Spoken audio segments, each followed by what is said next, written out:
जय श्री कृष्ण। स्वागत है आपका हमारे इस दिव्य भक्ति कथा में।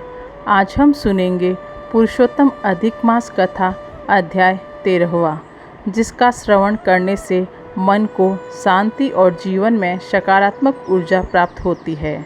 आइए भगवान श्री हरि विष्णु का स्मरण करते हुए अपने हृदय को भक्ति भाव से भर ले।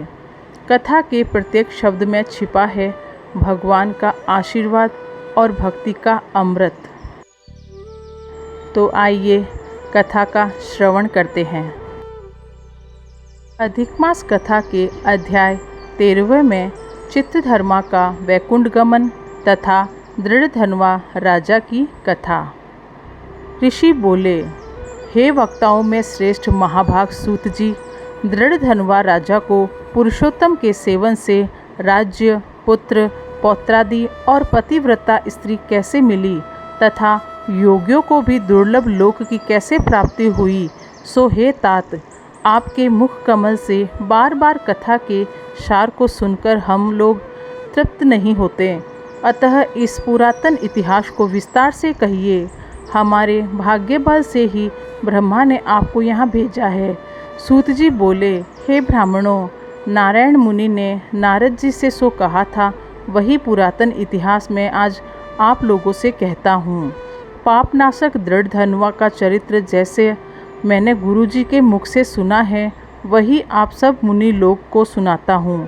श्री नारायण बोले, हे ब्राह्मण, आकाश गंगा की तरह पवित्र करने वाला सुंदर पुरानी दृढ़धनवा राजा की कथा को मैं कहता हूँ, तुम सुनो। है यह देश का रक्षक, बुद्धिमान, सत्यवाही, पराक्रमी चित्रधर्मा नाम का राजा था। उसका पुत्र महातेजस्वी, सर्वगुण संपन्न, सत्यवादी, धार्मिक, सदाचारी दृढ़धनवा नाम से विख्यात हुआ। उसके विशाल नेत्र थे, चौड़ी छाती और लंबी भुजाएं थी।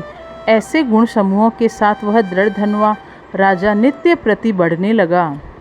वह चतुर दृढ़धनवा एक बार के सुनने से ही अध्ययन कर लेता था, मानो पूर्व से ही वेद पढ़े हुए हो, ऐसा प्रकट होता था।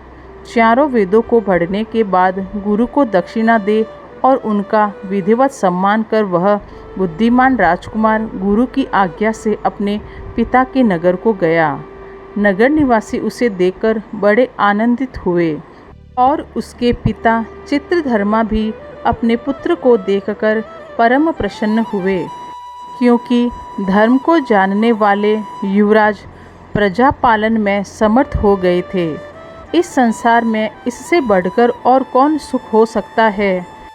राजा ने मन में सोचा, अब मैं 2 भुजाधारी, मुरलीधर, प्रसन्नमुख, शांत, भक्तों को अभय करने वाले श्री कृष्ण की आराधना करूँगा, जैसे ध्रुव, अम्बरीश, यताति, शर्याति, शिवी, रंतिदेव, शशबिंदु, भगीरथ, भीष्म, विदुर, दुष्यंत, भरत, पृथु, उत्तानपाद, प्रहलाद, विभीषण आदि यह सभी भोगों को छोड़ भगवान पुरुषोत्तम की आराधना कर परम पद को प्राप्त हुए।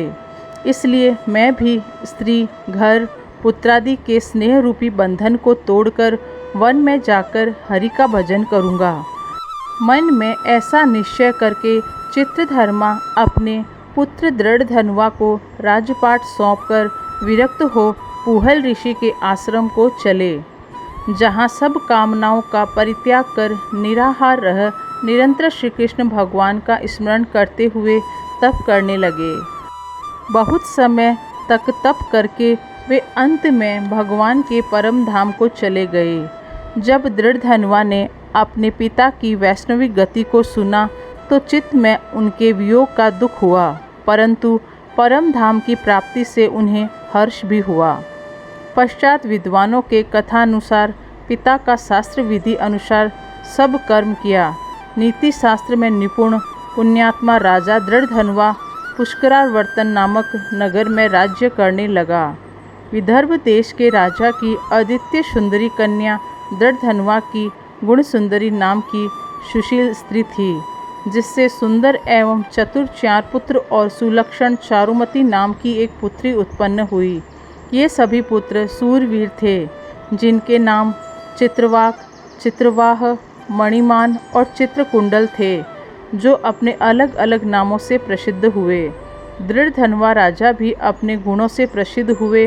वह शांत, दृढ़ प्रतिज्ञा, रूपवान, गुणवान, शूर, श्रीमान, स्वभाव से सुंदर, अंग सहित वेदों को जानने वाले, सभा में प्रिय बोलने वाले, धनुर्विद्या में निपुण, काम, क्रोध, लोभ, मोह, मद, मात्याश रूपी छहों शत्रुओं को जीतने वाले, क्षमा में पृथ्वी की तरह, गंभीरता में सागर के समान, क्षमता में ब्रह्मा की भांति, कृपा करने वालों में महादेव के समान, एक स्त्री व्रत धारण करने वालों में दूसरे राम के समान महापराक्रमी, श्रेष्ठ, धर्मवान मानो दूसरे हयवंशीय कार्तिवीर के समान थे। श्री नारायण बोले, एक दिन उस राजा को वैभव किस पुण्य के कारण हुआ? न मैंने कोई तप किया, न दान किया, न कभी यज्ञ किया। इस अपने सौभाग्य का कारण किससे पूछूं? ऐसा सोचते विचारते सारी रात बीत गई।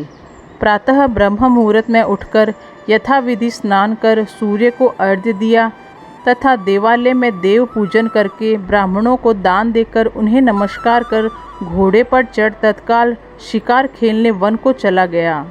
वहाँ बहुत से मृग, सूअर, सिंह, नीलगाय आदि का शिकार किया।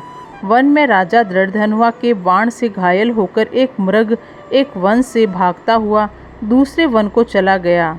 तब राजा भी बाण ताने हुए उसके रक्त गिरे हुए मार्ग से उसके पीछे पीछे गया, किंतु मृग के कहीं छिप जाने से राजा उस वन में भटकता रहा।